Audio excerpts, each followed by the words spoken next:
Hi, Brandon. Thank you so much for accepting the interview. Of course, anytime. My pleasure. Yeah, so nice to see you Yeah, today. likewise. So first of all, A shares recently hit new highs, right? In your view, what are the main domestic and global factors driving this momentum? Yeah, it's certainly been a great development, a great year to date, but we're really constructive on the space going forward. I think there's a few factors at play. One is just China's economy is rebounding, that some of the government policies geared to domestic consumption, addressing the housing issues, the decline in housing prices. We're starting to see those measures, which started last year, starting to trickle down into the economy.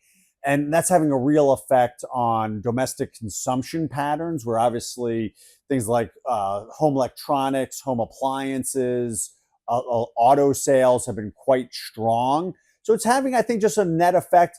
At the same time, Chinese stocks are really inexpensive. Some of that's just from a valuation perspective. But also, if you look at the dividend yield on many Chinese stocks compared to, say, the deposit ratio, or even, the 10-year treasury in China yields well under 2%, call it 1.7, 1.8%. You're able to get that yield in many stocks. So I think Chinese stocks are looking more appealing to domestic investors who are seeing the effects of domestic policies geared to raising the Chinese economy. So how do you think about the international investors' sentiment about the recent rally in China's market? Do you see them becoming more engaged or still taking a more cautious stance? Yeah, I think certainly in traveling to meet with our institutional investors globally, that many foreign investors, their best China economists are the CEOs of commodity companies in their country. So Brazilian investors are going to listen to the CEO of Vale. In Peru, Southern Copper. In Chile, it could be SQM. In the United Kingdom, it could be Rio Tinto. In Switzerland, it could be Glencore. And so those commodity companies are so geared to China. And when you hear what those CEOs are saying about China's economy, particularly in the first half of this year, it's really positive. That the demand for copper and lithium and soybeans, it's really strong, which shows that China's economy is rebounding. And I think a lot of foreign investors see that, hear that from their companies that are, in the case of a lot of these companies, it's the largest company by market cap in their country. And the CEO saying good things about China, that's probably where you want to be invested. So we're seeing really robust demand across the globe. Positive sentiment across all investors in the world, right? Exactly. I mean, in the U.S. market has done so well for past few years, 16 years, and longest bull market. Knock on wood, hopefully it keeps going. So I think U.S. investors are a little distracted by how well they've done over the last 16 years, up well over 1,200% in the S&P 500. But for a lot of other investors, I think, yes, they've been invested in U.S. stocks. I think they're seeing this rebound in China. And certainly the other factor for foreign investors is the dollar's decline has really weighed on their U.S. equity investments. That if you're an investor investing in euros or yen, or you've lost money in U.S. stocks because of the U.S. dollar's decline. And so I think there is a bit of a rebalancing effect from some of these non-dollar investors away from U.S. equities back into non-U.S. equities, including China. So it's more like a capital flow. Exactly. And foreign investors have about 17 trillion invested in U.S. equities. Right. So I'm not saying that's going to zero. I'm just saying if it goes from 17 trillion to 16 trillion, if that trillion gets redistributed, some of it's going to go back into China. And I think when it goes back into China, it's going to look at a lot of these growth stocks that were invested right. here in KWeb. Capital rotations. Exactly. So which sectors in the China's A-shares market are you watching closely? I think in the A-share market, we see this anti-involution campaign. The Chinese government is very clearly addressing overcapacity, excess competition in sectors like solar, steel, cement. They've mentioned e-commerce as well.